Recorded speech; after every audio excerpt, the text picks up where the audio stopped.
Praise the lord.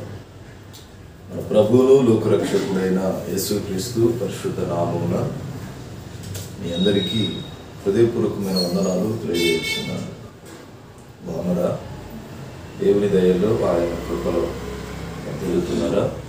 ప్రభునందు ప్రియ దేవుని సంగమా, ఈ దినము కృతజ్ఞత కూడిక, జనవరి మాసపు కృతజ్ఞత కూడిక. మాసమంతా కాచి కాపాడి రక్షించిన దేవునికి కృతజ్ఞత కలిగి జీవించాలి. చాలాసార్లు కృతజ్ఞతను మరిచిపోతూ ఉంటారు. కృతజ్ఞత కలిగి జీవిస్తే రెట్టింపు దివెన కలుగుతుంది. ఈ కార్యక్రమమునకు కూడి వచ్చిన మీ అందరినీ నా దేవుడు సదాకాలం దీవించునుగాక. మన మనిషికి దేవుడు అనుగ్రహించిన పాటల పుస్తకం నుంచి పాట పాడుకుందాం. శ్రమలలో కలిగిన పరీక్షలు జయమిచ్చావు, బాధలన్నీ తేనె కంటే తీయగా చేశావు.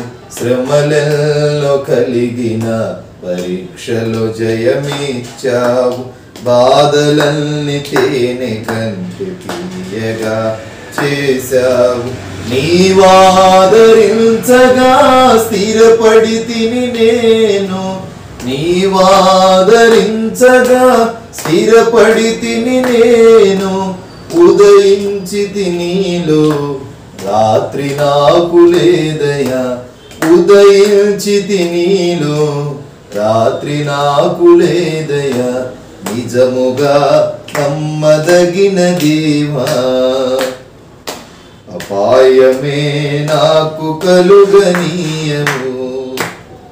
నీ కంటి పాపలా నన్ను కాచావు దేవా, నీవే ఆధారము, నాకు నీవే ఆధారము. బ్రతుకు భారమై ఒక్క అడుగు వేయలేకున్న సీయోను కొండ నీకు విశ్వాసమిచ్చితివి. బ్రతుకు భారమై ఒక్క అడుగు వేయలేకున్న సీయోను కొండ నీకు విశ్వాసమిచ్చితివి. సొమ్మసిల్లినా నేను గురి మార్చుకొనను, సొమ్మసిల్లినా నేను గురి మార్చుకొనను. నన్ను ఎత్తుకొని నడిచే కాపరివే నీవు, నన్నెత్తుకొని నడిచే కాపరివే నీవు. నిజముగా నమ్మదగిన దేవా, అపాయమే నాకు కలుగనీయవు. నీ కంటి పాపలా నన్ను కాచావు దేవా, నీవే ఆధారము, నాకు నీవే ఆధారము. దిగజారి పాపములో పడిపోయాను, అపవాది దాడిలో స్పృహ కోల్పోయాను. దిగజారి పాపములో పడిపోయాను, అపవాది దాడిలో స్పృహ కోల్పోయాను. సొమ్మసిల్లినా నేను గురి మార్చుకొనను, సొమ్మసిల్లినా నేను గురి మార్చుకొనను. నన్నెత్తుకొని నడిచే కాపరివే నీవు, నన్నెత్తుకొని నడిచే కాపరివే నీవు. దిగజారి పాపములో పడిపోయాను, అపవాది దాడిలో స్పృహ కోల్పోయాను. దిగజారి పాపములో పడిపోయాను, అపవాది దాడిలో స్పృహ కోల్పోయాను. నా గాయము కట్టినా నా పొరుగువాడవు, నా గాయము కట్టినా నా పొరుగువాడవు. నీవు లేక లేకపోతే నాకు బ్రతుకే లేదయ్యా, నీవు లేకపోతే నాకు బ్రతుకే లేదయ్యా, నిజముగా నమ్మదగిన దేవా, అపాయమే నాకు కలుగనీయవు, నీ కంటి పాపలా నన్ను కాచావు దేవా, నీవే ఆధారము, నాకు నీవే ఆధారము, నిజముగా నమ్మదగిన దేవా, అపాయమే నాకు కలుగనీయము. హల్లెలూయా. పరిశుద్ధ గ్రంథములో ఉన్నది ఒక మాటను చదువుకుందాం.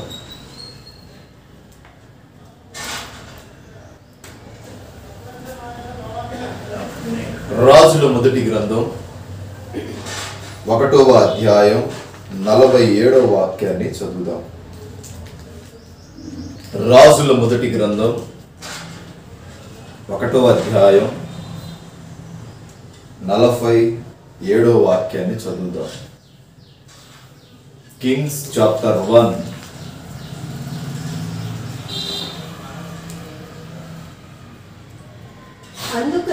అందుకై రాజు సేవకులు మన ఏలిన వాడనగు రాజునగు దావీదునకు కృతజ్ఞతాస్తుతులు చెల్లింపవచ్చి నీకు కలిగిన ఖ్యాతి కంటే సొలొమోనుకు ఎక్కువైన ఖ్యాతి కలుగునట్లును, నీ రాజ్యము కంటే అతని రాజ్యం ఘనముగా ఉండునట్లును దేవుడు దయచేయును గాక అని చెప్పగా.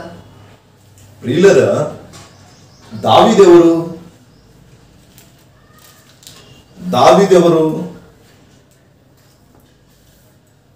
యెషయి కుమారుడు దావీదు. సొలొమోను ఎవరు? దావీదు కుమారుడు సొలొమోను. కొందరు రాజు దగ్గరికి వచ్చి రాజు కంట కృతజ్ఞతాస్తుతులు చెల్లించారట, కృతజ్ఞతా భావం కలిగి బ్రతికారు.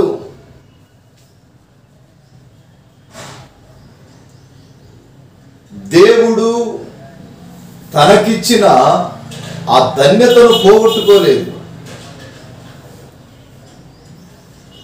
నీకు కలిగిన ఖ్యాతి కంటే మరెక్కువ ఖ్యాతి సొలొమోనుకు కలుగునట్లు ఏం చేయాలి? దేవుడు దయచేయాలి. నీకు ఉన్న పేరు కంటే మరెక్కువ పేరు కలుగునట్లు దేవుడు దయచేయాలి అంటే దేవుని సమక్షములో దేవుని పట్ల కృతజ్ఞత భావం ఉండాలి.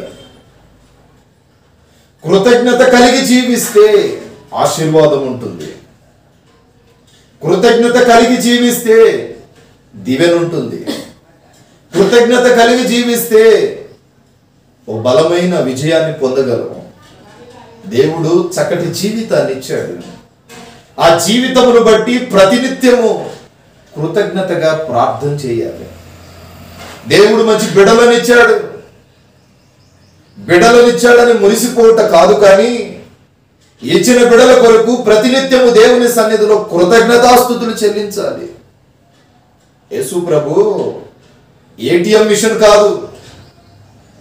అవసరం ఉన్నప్పుడే వెళ్ళి ఏటీఎం కార్డు పెట్టి డబ్బులు తీసుకున్నట్టు యేసు ప్రభు ఏటీఎం మిషన్ కాదు. నేను ప్రకటిస్తున్న క్రీస్తు సుచరిత్ర కలిగిన దేవుడు. ఆయన జన్మలో చరిత్ర రాయబడి ఉంది, ఆయన మరణములో చరిత్ర రాయబడి ఉంది. ఆయన సుచరిత్ర కలిగిన దేవుడు. భూమి ఆకాశములను తలక్రిందులుగా చేయగలిగిన సమర్థుడు. దేవుళ్ళందరిలో ఒక్కడు కాదు, ఆయనే దేవుడు. ప్రియులారా, నేను మొదటి వాడనన్నాడు, నేను కడపటి వాడనన్నాను, నేను మృతుడనై తిరిగి పునరుద్ధానము జరిగిందని ప్రకటన చేయబడిందన్నాడు. నేను ఉన్నవాడను, నేను అగ్ని నేత్రములు కలిగిన వాడను. నా కన్నులు కప్పి నువ్వు ఎంత పాపము చేసినను నీ పాపమును నేను చూస్తున్నాను.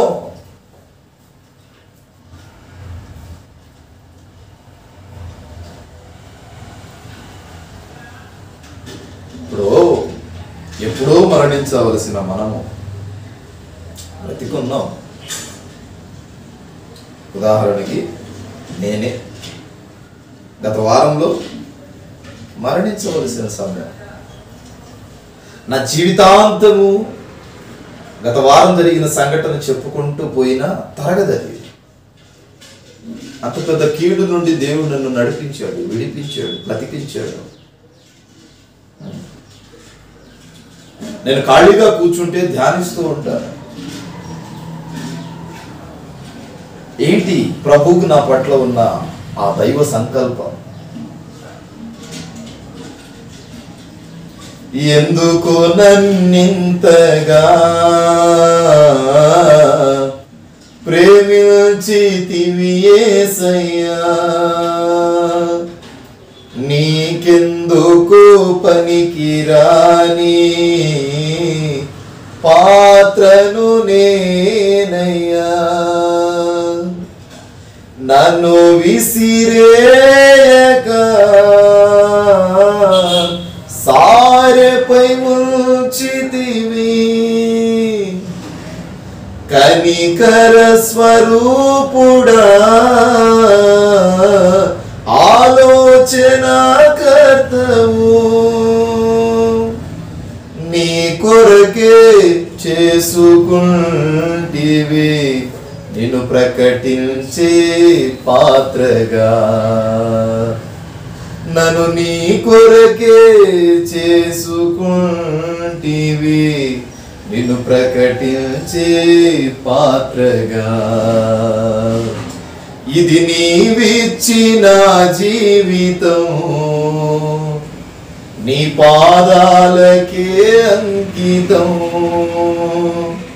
నాకు నీవిచ్చిన జీవితం నీ పాదాలకే అంకితం,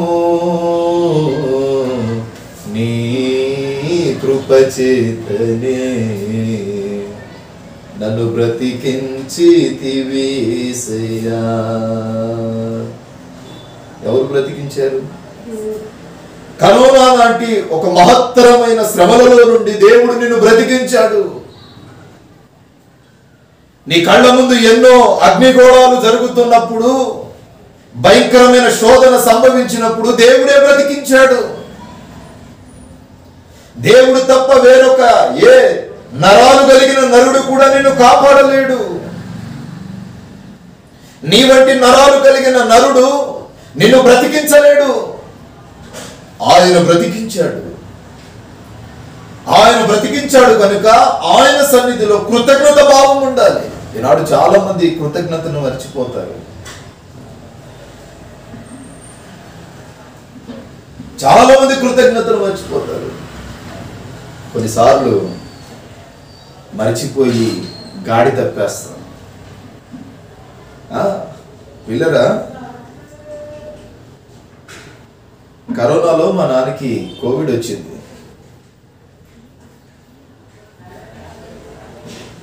అప్పుడే అనుకున్నాం ఇక లేరు అని.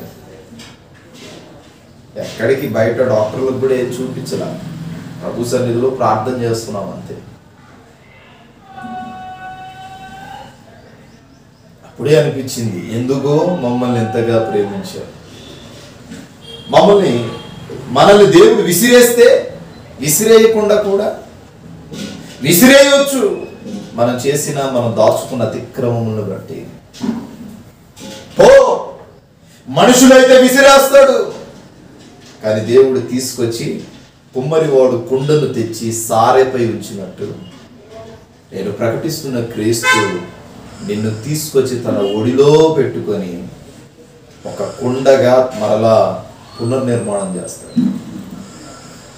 మీరు చూడండి, కుమ్మరివాడు కుండను తయారు చేస్తున్నప్పుడు ఆ కుండ మధ్యలో పగిలిపోయింది అనుకో, లేకపోతే ఆ కొండను తయారు చేసేటప్పుడు ఆ మట్టి మరలా భూమి మీద పడిపోయింది అనుకో, ఆ సారపై పడిపోయింది అనుకో, మరలా ఆ మట్టంతటిని సరిచేసి మరలా కొండను తయారు చేస్తారు. పడిపోయిందని వెళ్ళి నా వల్ల కావట్లేదని వదిలిపెట్టేయడు. నేను ప్రకటిస్తున్న క్రీస్తు కూడా నా మాట వినట్లేదు కదా,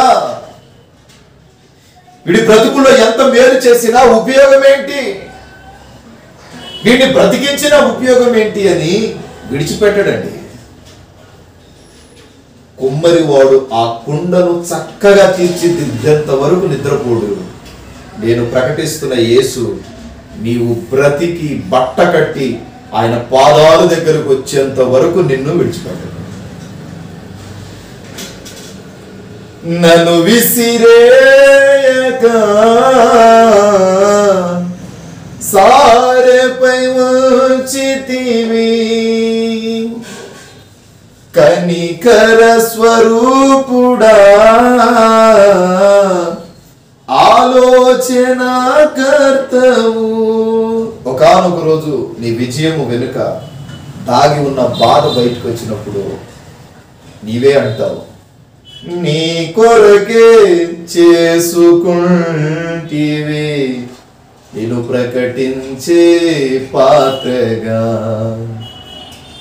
పిల్లరా, కృతజ్ఞత కలిగి బ్రతకాలి. కృతజ్ఞత జీవితం. 2015 సంవత్సరంలోనే నేను చనిపోవాలి. చాలా వరకు ఎక్కడ నేను నా సాక్ష్యాన్ని పంచుకోవాలి. 2015 సంవత్సరంలో నేను చనిపోవాలి. 7 రోజులు ఉపవసించి ప్రార్థన చేసుకుని ఓ సిద్ధపాటు సమర్పణ కలిగి వస్తున్నప్పుడు బయటికి ఓ మెయిన్ రోడ్డు మీద ఒక సైడ్ లారీ వస్తుంది, మరో సైడ్ బస్సు వస్తుంది, ఫ్రంట్లో కార్ వస్తుంది. అక్కడ నేను ఉన్నాను. నా వెనక లోయ ఉంది. ఇప్పుడు గుద్దితే ఈ లారీ వచ్చి గుద్దాలి, లేదా ఈ బస్సు వచ్చి గుద్దాలి, లేకపోతే కారే వచ్చి గుద్దాలి. గుద్దితే నేను లోయలో పడాలి. ఎటు పోవడానికి దారులు లేవు. అట్లాంటి సమయంలో దేవుడు నన్ను బ్రతికించాడు. ఆ రోజు తీర్మానం చేసుకున్నా, ఉద్యోగాలు వద్దు, వేరే వేరే వేరే కార్యకలాపాలు వద్దు, బ్రతికితే నీ సేవ చేసి నీ సన్నిధిలోనే ఉంటా. నువ్వు పెట్టినా పెట్టకపోయినా. ఏనాడు సేవలో నాకు ఈ సమస్య ఉంది అని దుఃఖపడను. నేను ఏనాడు పడలేదు. నాకు తినడానికి లేదు, కట్టుకోవడానికి లేదని పరిచర్యలో ఏనాడు బాధపడలేదు. నాకెంతసేపటికి మందిరం విశ్వాసుల మీదే బాధ.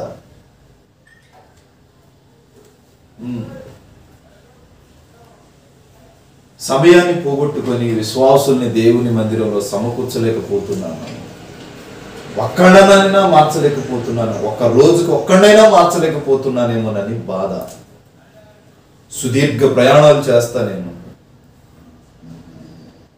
ఒక చక్కటి గోపురాన్ని దేవుని ప్రజల హృదయాల్లో దేవునికి ఒక మంచి గోపురాన్ని కట్టేటట్టు మార్చలేకపోతున్నాను ఏంటి అనేది బాధ. నా స్వలాభము కోసం నేను ఏనాడు పరిచర్యకు రాలేదు.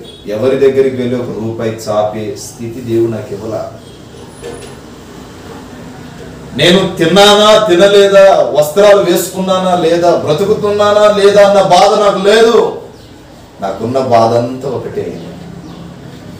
నేను ప్రతిదినము తినే 3 మెతుకులలో, 3 ముద్దలలో, 3 పూటలలో ఒక్క వ్యక్తినైనా మార్చలేకపోతున్నానేంటి. నా సాక్ష్యం నేను ఎక్కువ ఎక్కడ పంచుకోనండి. నా బాధ ఇదే. ఈనాటికి కొన్ని రోజులైతే నా మనస్సాక్షి నన్ను గర్దించి చీ అనిపించింది. ఈ తిండి తినకపోవటం వలన ఉపవసించి ఉంటే మంచిది కదా అనిపిస్తుంది.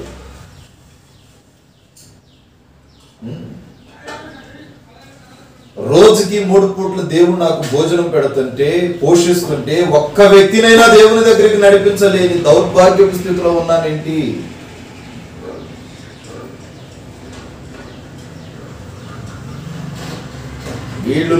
వాళ్ళు నన్ను పోషించాలని నేను ఏనాడు అనుకోలేదు.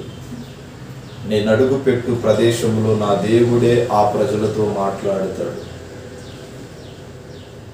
ఓర్పుతో సహనంతో ఉంటాడు.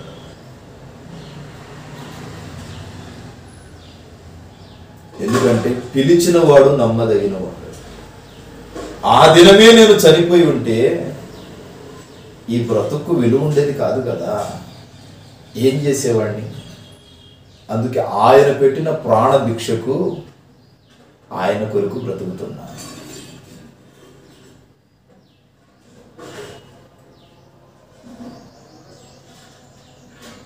ఒక్క విశ్వాసి నశించిపోవుట, ఒక్క వ్యక్తి నశించిపోవుట నా దేవునికి ఇష్టం లేదు.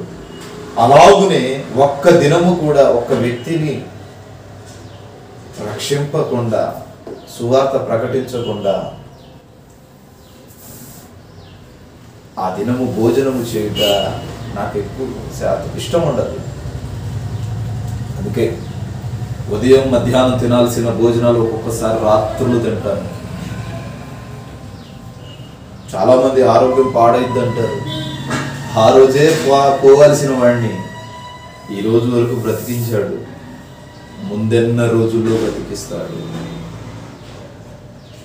ఒక దినం ఉపవసించి ప్రార్థన చేస్తున్నప్పుడు సిద్ధపాటు కలిగి 7 రోజులు ఒకరోజు సాతానుగాడు శోధించాడు. టేబుల్ ఫ్యాన్ రెక్క కరెంట్ ఆన్లోనే ఉండి రెక్క ఇక్కడికి వచ్చి ఆగింది. ఆ రెక్కను పట్టుకున్న వాడికి షాక్ కొట్టింది. ఇలా చెప్పుకుంటూ పోతే ఎన్నో శోధనల నుండి నా దేవుడు నన్ను బ్రతికించాడు. ఒంటరి ప్రయాణంలో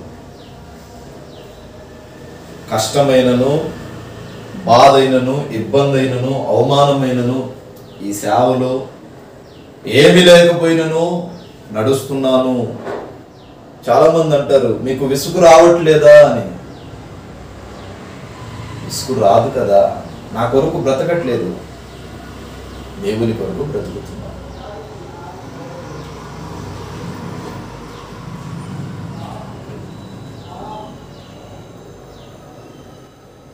చాలా మందికి ఒక డౌట్, మేమిచ్చే కానుకలు సేవకుడు దేవుని కొరకు వాడుతున్నాడా లేదా అని. మీ కష్టార్జితములో నేను ఏమాత్రం పాలొస్తుంది కాను. మీ సొమ్ము పరిచర్య కొరకే వాడతా. నేను నా తల్లిదండ్రులు ఇచ్చిన ఒక రూపాయి దాచిపెట్టుకొని ఖర్చు పెట్టుకుంటాను.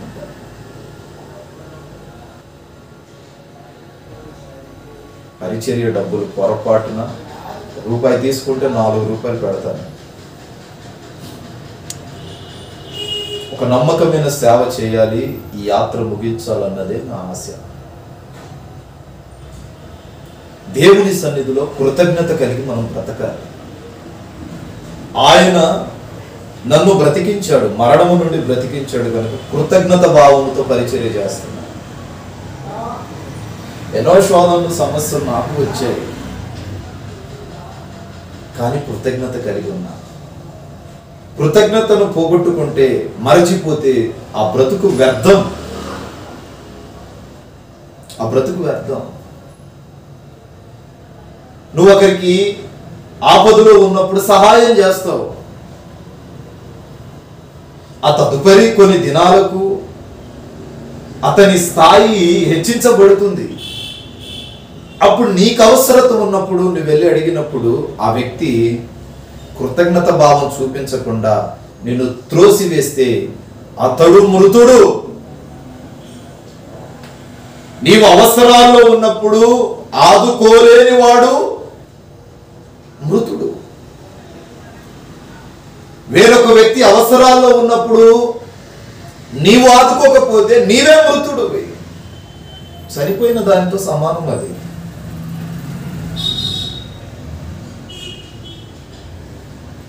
నీవెవరికైనా సహాయం చేస్తే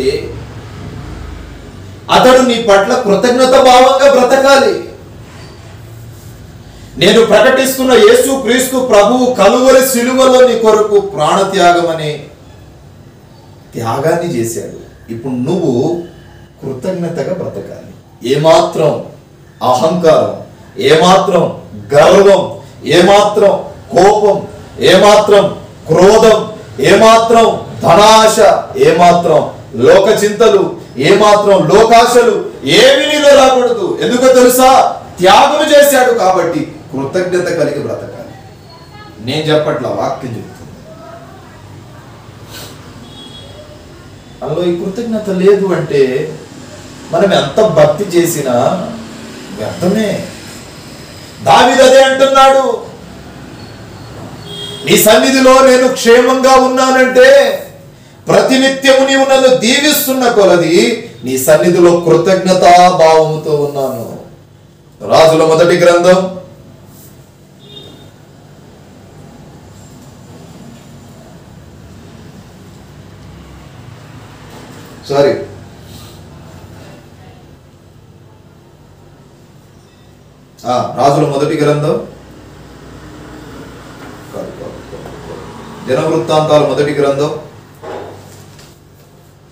16వ అధ్యాయం 36వ వాక్యం. దినవృత్తాంతాల మొదటి గ్రంథం 16వ అధ్యాయం 36వ వాక్యం. త్వరగా చదవండి. మేము నీ పరిశుద్ధ నామమునకు కృతజ్ఞతాస్తుతులు చెల్లించున్నట్లు నిన్ను స్తుతించుచు అతిశయించున్నట్లు నీవు మమ్మల్ని విడిపించు అని ఆయనను బతిమాలుకొనుడి. ప్రియులారా, నీ పరిశుద్ధ నామమును స్తుతించాలని కొన్నిసార్లు దేవుని సన్నిధిలో తీర్మానాలు చేస్తావు. నేను నిన్ను స్తుతించేటట్లు, నేను నిన్ను స్తుతించాలంటే, నేను నిన్ను ఘనపరచాలంటే, నేను నిన్ను హెచ్చించాలంటే, నేను నిన్ను మహిమపరచాలంటే ఈ సమస్య నుండి విడిపించమని ఆ సమయములో తీర్మానం చేస్తాం. దేవుడు విడిపిస్తాడు. ఆ తర్వాత కృతజ్ఞత భావాన్ని మర్చిపోతాం. దేవుడు బ్రతికిస్తాడు. కృతజ్ఞత జీవితాన్ని విడిచిపెడతాం. దేవుడు హెచ్చిస్తాడు. కృతజ్ఞత కలిగి జీవించే మనసును వదిలివేస్తాం. ఆపదలో ఉన్నప్పుడు ఆదుకుంటాడు. లేని సమయంలో కూడు పెడతాడు.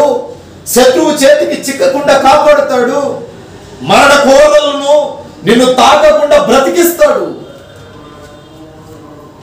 ఏ తెగులుని గుడారమును సమీపించకుండా కాపాడుతాడు.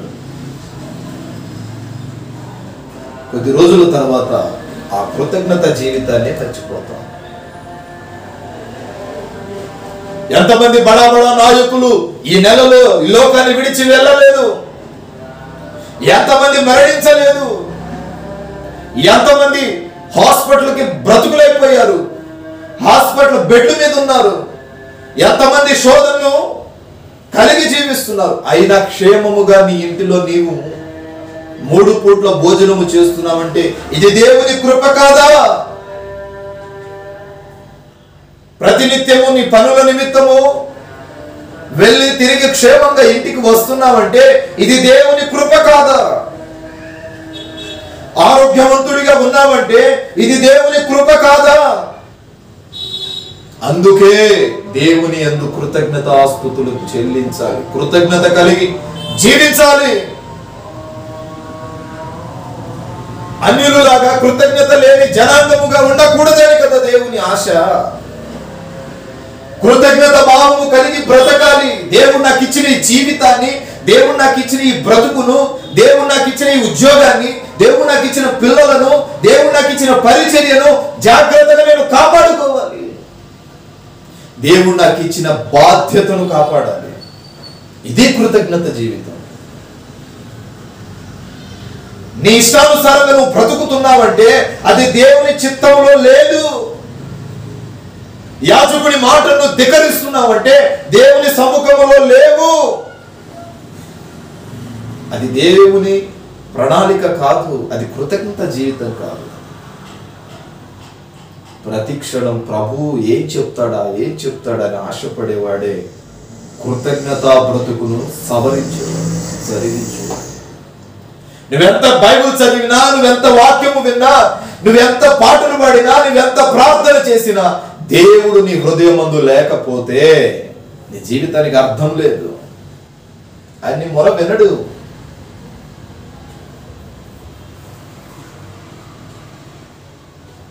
నువ్వెంత యోగ్యదానిగా మారినా కృతజ్ఞత లేని జీవితం గడిపితే నీ బ్రతుకుకు విలువ లేదు.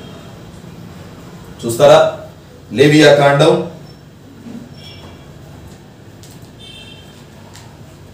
7వ అధ్యాయం 12వ వాక్యం.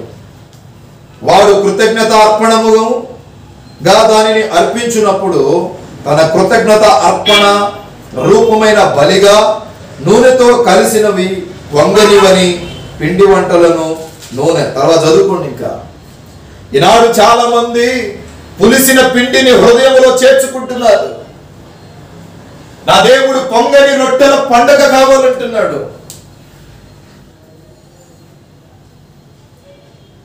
గోధుమ పిండి ఉంటుంది, పిసికేసి పక్కన పెట్టామనుకో, రేపటికి అదేమైంది? పులుపు వచ్చేసింది. ఈనాడు మేలు పొందిన తర్వాత దేవుని క్రియలను పక్కన పెట్టేస్తే వీడేమవుతున్నాడు? కృతజ్ఞత లేని దౌర్భాగ్యపు జీవితాన్ని చేస్తున్నాడు. ఈ మాసం అంతా దేవుడు కాపాడాడు. ఈ సంవత్సరాన్ని చూడలేక, ఈ దినమును చూడలేక ఎందరో కారగర్భములో కలిసిపోయారు.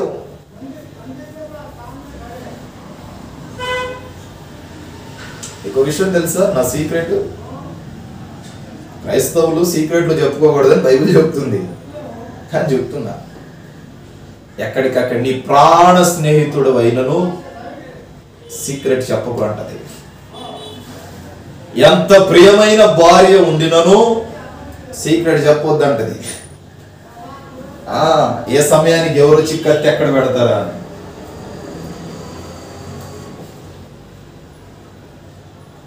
నేను ప్రతిరోజు పడకకి వెళ్ళేటప్పుడు అనుకుంటా,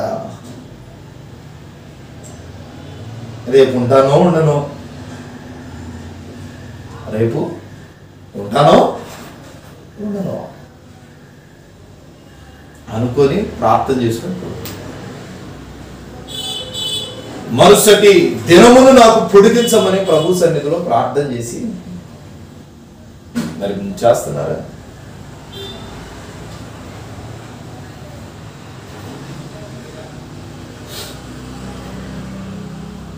నీ వయస్సు మీద పడుతున్న కొలది నీ ప్రార్థన అనుభవం కూడా మీద పడాలి. చిన్నపిల్లల ప్రార్థన చేయండి, కొంచెం ఎక్స్పీరియన్స్ పెరగాల. ఈ దినం ఉండి రేపటి దినానికి ఫ్రేముల్లో, బ్యానర్స్లో ఉండేవాళ్ళు అయిన వాళ్ళు ఎంతో మంది ఉన్నారు. ఇప్పుడు దాకా బాగానే ఉన్నాడన్నా, ఇప్పుడే సరిపోయాడు. దావీదు దేవుని సన్నిధిలో కృతజ్ఞత కలిగి జీవించాడు కనుక అంతకంతకు వర్ధిల్లాడండి. యోషోబు దేవుని సన్నిధిలో కృతజ్ఞత కలిగి బ్రతికాడు కనుక అంతకంతకు వర్ధిల్లాడు. అబ్రహాం దేవుని సన్నిధిలో కృతజ్ఞత కలిగి జీవించాడు కనుక దేవుడు అంటాడు, నీవు చేయు పనులన్నిటిలో నిన్ను సఫలపరుస్తాను.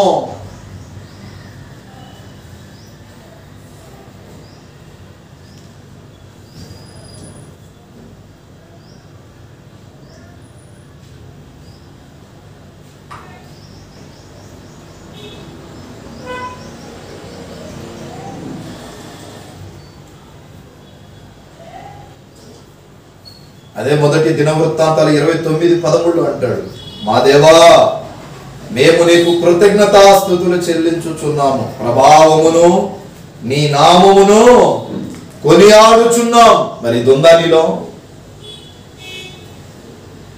అంటున్నావా రోజు? మేము నీకు కృతజ్ఞతాస్తుతులు చెల్లిస్తున్నాం.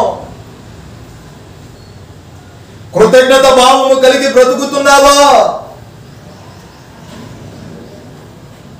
దేవుడు నీకు ఇచ్చిన పిల్లల పట్ల, దేవుడు నీకు ఇచ్చిన ఉద్యోగం పట్ల, దేవుడు నీకు ఇచ్చిన భర్త పట్ల, దేవుడు నీకు ఇచ్చిన జీవితం పట్ల, దేవుడు నీ పిల్లలకి ఇచ్చిన చదువు పట్ల, దేవుడు మీకు ఇచ్చిన వ్యాపారం పట్ల, దేవుడు మీకు ఇచ్చిన మంచి ఆరోగ్యం పట్ల దేవుడు మీకు ఇచ్చిన చక్కటి గృహాన్ని పట్ల కృతజ్ఞత, స్తుతులు చెల్లించాలి.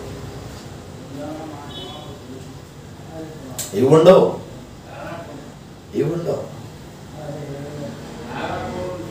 సొంత తెలివితేటలు, సొంత ఆలోచనలు చేయవాడు వర్ధిల్లరు, వాడు భ్రష్టులైపోతారు. ప్రతిరోజు ప్రార్థన చేసుకోవాలి. దావీదు దినమునకు 7 మార్లు స్తుతించి స్తుతులు చెల్లించాడు. అందుకే అంటాడు, నేను నీ సన్నిధిలో కృతజ్ఞత స్తుతులు చెల్లిస్తున్నా. దినమునకు 3 మార్లు ప్రార్థన చేసిన భక్తుడు, గొప్ప భక్తుడు దావీదు. మరి నీ పనేంటి? నీ పరిస్థితి ఏంటి? నా మాటలు ముగించడానికి వస్తున్నా. కృతజ్ఞత భావం ఉందా? దేవుడు నీకు ఇచ్చిన ఈ బ్రతుకు పట్ల, దేవుడు నన్ను ఏదైనా భయంకరమైన పరిస్థితి నుండి విడిపిస్తే నేను నా టైం టేబుల్ సిస్టాన్ని మార్చుకుంటా. ఇంకొంచెం ఎక్కువసేపు ప్రభుతో గడపడానికి ప్రయత్నం చేస్తా. నా పనులన్నీ కుదించుకుంటా.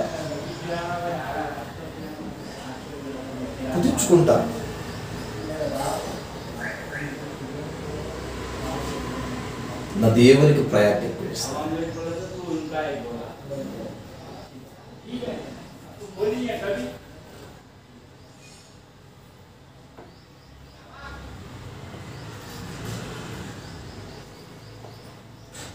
ఓ బలమైన నమ్మకం దేవుని పట్ల, నాకు ఓ బలమైన నమ్మకం. దేవుడు నన్ను కాపాడాడు, దేవుడు నాకు ఈ సమస్య నుండి విడుదల ఇచ్చాడు, దేవుడు నాకు గొప్ప విజయాన్ని ఇచ్చాడు, దేవుడు నాకు మంచి ఆరోగ్యాన్ని ఇచ్చాడు. బహుశా దేవుడే ఇవ్వకపోతే నా పరిస్థితి ఏంటి అని ప్రతిరోజు 3 గంటలు చేసేవాడిని అయితే ఆ సిచ్యువేషన్ నుండి 6 గంటలు ఇట్లా మార్చుకుంటాను. నా మనసు గర్దించింది. కృతజ్ఞత చేశాడు, సహాయం చేశాడు, కృతజ్ఞత కలిగి బ్రతకాలి కదా మనం అని గర్దించింది నా మనస్సు. మా ఆత్మీయ తండ్రి, ₹1 ఎవరిచ్చినా, ₹1 చిన్న వస్తువు సహాయం చేసినా వాళ్ళని మర్చిపోమాకంటాడు. ఆయన మర్చిపోలా. దైవజనులు యేసన్న గారు, ₹1 సహాయం ఎవరైనా చేసినా వాళ్ళని వెతుక్కుంటూ వెళ్ళి తన కృతజ్ఞతను చాటి చెప్పుకున్న గొప్ప భక్తుడు. ఈనాడు 1700 సంఘాలకు వ్యవస్థాపకుడు. ₹1 ఎవరు సహాయం చేసినా, తన కోసం ఎవరైనా కొంచెం ప్రయాసపడినా మర్చిపోయే వ్యక్తి కాదు. కృతజ్ఞత అది జీవితం. చివరి శ్వాస వరకు ఆ విధముగా నడిచారు. అదే సేవ అంటే. చాలా మంది మాకేం చేస్తున్నారులే అన్నవాళ్లే తప్ప చాలా మంది సేవకులు కూడా ఇట్లాగే ఉన్నారు. ఓ చిన్న వస్తువు ఇచ్చినా, ₹1 ఇచ్చినా వాళ్ళ పట్ల కృతజ్ఞత భావం ఉండాలి. కోపమును నీ దరిదాపుల్లో రానియకూడదు. ద్వేషమును, ఈర్షను వీళ్ళేదో అనుకుంటారు, వాళ్ళు నా గురించి ఏదో అనుకుంటున్నారని ఏ మాత్రము రాకూడదు. నీవు దేవుని వైపు చూసి నడవాలి, మనుషుల వైపు చూడకూడదు. ఎప్పుడు మనుషులు ఈ రోజు ఉంటారు, రేపు పోతారు.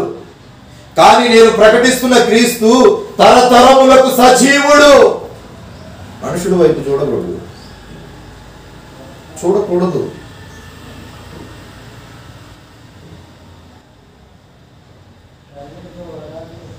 రోజు తల్లి అంటది, అన్న ఏమమ్మా చెప్పకూడదు ఇవన్నీ, మరి కృతజ్ఞత అంటే తెలియాలి కదా, తెలియాలి లేదా? మాల్ మాడిపోయినాయి అంటే తెలియాలా లేదా? ఏమమ్మా అన్న మొన్న మిమ్మల్ని తిడుతుందన్న, తిట్టని.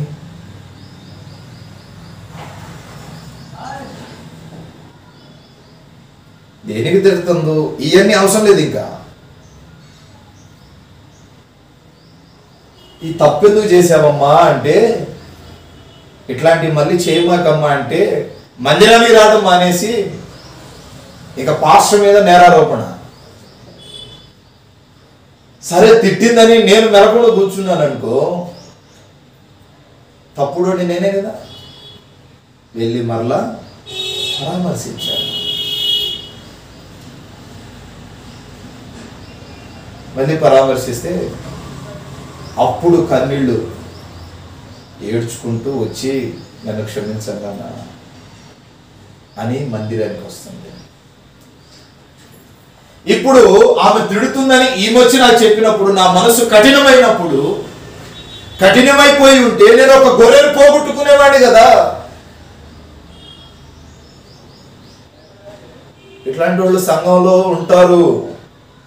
వచ్చిన మాట అంటే పాస్టర్ల మీద అలిగేవాళ్ళు ఉంటారు.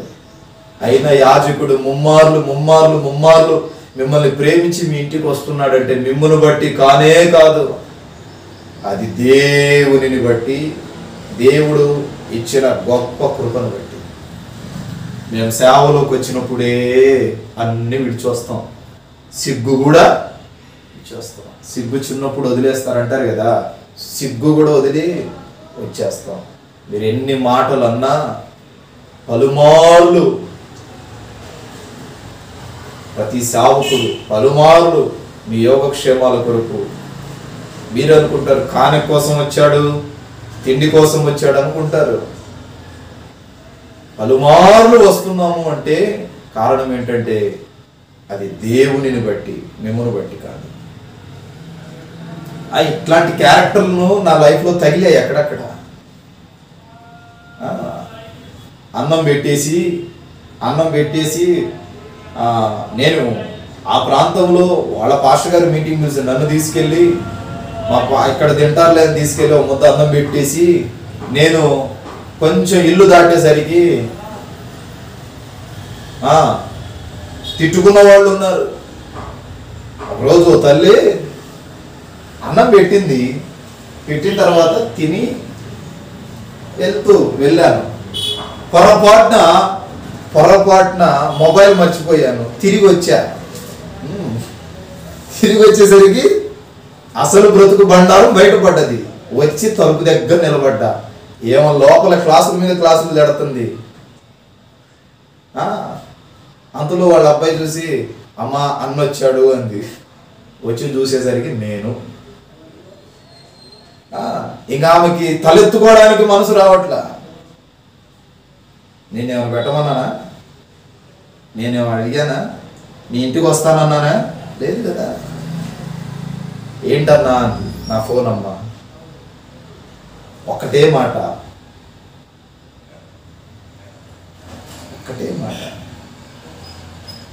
ఇప్పుడు దేవుడు తన సేవకుడిని పంపించాడు. రేపు నీ ఇంటికి దేవుడే రాడు. తెలుసా? రాడు. ఇప్పుడు వాళ్ళు ఏం చేస్తున్నారు తెలుసా? వాళ్ళ పరిస్థితి ఏంటో తెలుసా? చెప్పకూడదు. అది దేవుని సేవకుడు ఇంటికి వచ్చాడంటే దేవుడే వచ్చాడు. నేను నా సేవకునిలో ఉంటాను. నీ గర్వము, అహము, అహంకారం, కోపము, తిట్లు సమస్తము సేవకుని మీద చూపిస్తే దేవుని మీద చూపిస్తున్నావు. నువ్వు ఎంత తగ్గించి నడుస్తావో, ఎంత కృతజ్ఞత కలిగి జీవిస్తావో అంతగా దేవుడు వర్ధిల్ల చేస్తాడు. ఎవడి మీద? నీ ఆయన అనుకున్నావా? నీ పిల్లలు అనుకున్నావా? నీ అయిన వాళ్ళు అనుకున్నా? ఎవడు సేవకుడు అంటే? దేవునికి నీకు మధ్యవర్తి. ఇంత పుండ్లు ఉన్నాయి. ఇప్పుడు వాళ్ళ పరిస్థితి చెప్పకూడదు. నేను వాళ్ళు ఎక్కడ ఉంటున్నారో కూడా చెప్పకూడదు. వాక్యం సెలవిస్తుంది. పిల్లరా, విస్తారముగా మాట్లాడే మాటల్లో కల్మషం ఉంటుంది. ఓవర్టేక్లు లోకంలో చూపించినట్టు దేవుని దగ్గర, సేవకుల దగ్గర చూపించకూడదు. మనము ఆ పరిస్థితిని చదివేస్తాం. దేవుడు సేవకునికి ముందొచ్చే పరిస్థితి కూడా బయలుపరుస్తాడు. రేపేమి జరగబోతుందో నేను నా ప్రవక్తలకు సేవకులకు బయలుపరుస్తా అన్నాడు కదా. కృతజ్ఞత కలిగి బ్రతకాలి. మందిరం పట్ల, సేవకుని పట్ల, సంఘం పట్ల, దేవుని పట్ల, దేవునికి ఇచ్చిన కుటుంబం పట్ల.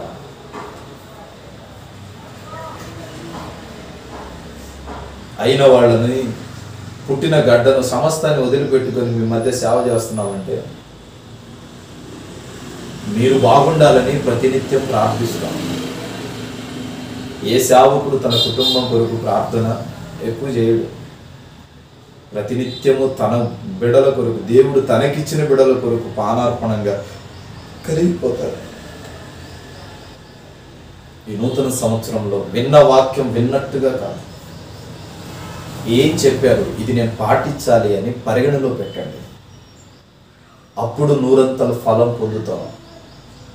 గత సంవత్సరాలన్నీ ఒక ఎత్తు అయితే ఈ సంవత్సరం నా ప్రభు అభివృద్ధి సంవత్సరంగా మార్చబోతున్నాడు. నువ్వే తప్పు చేసినా నువ్వు ఒప్పుకో, దాన్ని విడిచిపెట్టే మరలా ప్రభు దగ్గరకు వచ్చి ప్రార్థన చేయి. ఆ తప్పు మరలా చేయకుండా ప్రభు సన్నిధిలో పానార్పణంగా ప్రార్థిస్తూ ఉండు. నా దేవుడు నిన్ను అభివృద్ధి పరచబోతున్నాడు. నీ జీవితానికి ఇది ఒక టర్నింగ్ పాయింట్. నీ బ్రతుకు ఈ సంవత్సరం ఒక టర్నింగ్. ఈ సంవత్సరం దేవుడు నిన్ను దీవించడం ప్రారంభిస్తున్నాడు. గత సంవత్సరాల్లో నువ్వే తప్పైతే చేశావో మరలా వాటిని చేయమాకు. ఒక ప్రార్థన జీవితాన్ని కలిగి ప్రార్థనకు ప్రయారిటీ నా మాట ముగించడానికి వస్తున్నాను. కృతజ్ఞతాస్తుతులు చెల్లించుచు యెహోవా గుమ్మములోకి నడవండి అంటాడు లేఖన గ్రంథంలో. కృతజ్ఞత భావం కలిగి జీవిద్దాం. ఆయన సముఖానికి సన్నిధిలో బ్రతుకుదాం. పిల్లరా, ఈ మాసమంతా దేవుడు కృప చూపి కాపాడాడు.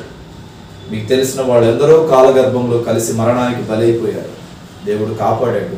కనుక దేవుని సన్నిధిలో కృతజ్ఞత భావం కలిగి జీవిద్దాం. దేవుడు ఈ కొద్ది మాటలను దీవించును గాక. ప్రార్థన చేసుకుందాం. ప్రేమాస్వరూపి దయగల మా తండ్రి, పరిశుద్ధ పాదాలకు స్తోత్రాలు. అదే కాలము ఈ కృతజ్ఞత జనవరి మాసపు కృతజ్ఞత కూడికను బట్టి స్తోత్రాలు. మీరు విశేషమైన కృపనిచ్చి సంఘాన్ని, సంఘ బిడలను, సేవకులుగా మమ్మును, పరిచర్యను కాపాడారు. అందును బట్టి కృతజ్ఞత భావం కలిగిన సన్నిధిలో బ్రతుకుతున్నాం. అయినా మాకు మరుసటి నెల దయచేయండి, మరుసటి సంవత్సరాన్ని దయచేయండి, మరుసటి దినాన్ని ఇవ్వండి. నీ కృపలో జ్ఞాపకం చేస్తాను. నీకు ఆయాసకరమైనవి, నీకు దుఃఖపరిచేవి, నేను బాధపరిచేవి మా జీవితాల్లో ఏమైనా మేము చేసి ఉంటే క్షమించమని ప్రార్థిస్తున్నాను. కృపలో జ్ఞాపకం చేసుకుని దీవించమని యేసు శక్తి గల నామాన ప్రార్థిస్తున్నాను పరమ తండ్రి. ఆమేన్. మన తండ్రి అయిన దేవుని ప్రేమ, కుమారుడు యేసుక్రీస్తు కృప, పరిశుద్ధాత్మ అన్యోన్య సహవాసం ఇప్పుడు ఎల్లప్పుడు సంఘానికి, సకల కోటి పరిశుద్ధులకు ప్రభాత్మ తోడై నడిపించును గాక. ఆమేన్. దేవుడు మిమ్మల్ని, మీ కుటుంబాలను దీవించును గాక. ప్రచితమైతే మరలా కలుసుకుందాం. అంతవరకు దేవుని మహాకృప మీ అందరికీ తోడై ఉండును గాక. ప్రతి శుక్రవారం ఉపవాస ప్రార్థన కూడుకుంటుంది. శనివారం శుద్ధీకరణ కూడుకుంటుంది. ప్రతి గురువారం స్త్రీల కూడుకుంటుంది గుంటూరు పట్టణంలో. ప్రతి ఆదివారం యథావిధిగా ఆదివారం ఆరాధనలు జరుగుతాయి. ప్రార్థించండి, పాల్గొనండి. దేవుడు మిమ్మల్ని, మీ కుటుంబాలను నిండారుగా దీవిస్తారు. ఈ నూతన సంవత్సరంలో హైదరాబాద్ ప్రాంతంలో పరిచర్యను ప్రారంభిస్తున్నాం.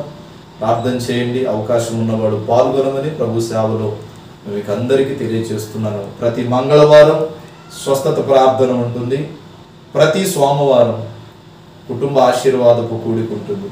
వారమంతా దేవుని సన్నిధిలో దేవుని వాక్యము చేత నింపబడుటకు ఈ సంవత్సరము అభివృద్ధి సంవత్సరంగా నా ప్రభు అనుగ్రహించాడు. ప్రభు సన్నిధిలో పాల్గొనండి. నీ పనులను కుదిర్చుకొని దేవుని సన్నిధిలో మొరపెట్టడానికి ప్రయత్నం చేయండి. నా దేవుడి సంవత్సరంలో ఘనమైన కార్యాలు జరిగించును గాక. ఆమేన్. God bless you. దేవుడు మిమ్మల్ని దీవించును గాక. బ్రదర్ బి అభిషేక్ నాయకు, నాగేశ్వరం తండా, మాచవరం మండలం, గుంటూరు డిస్టిక్. మా ఫోన్ నెంబర్ 7659018230.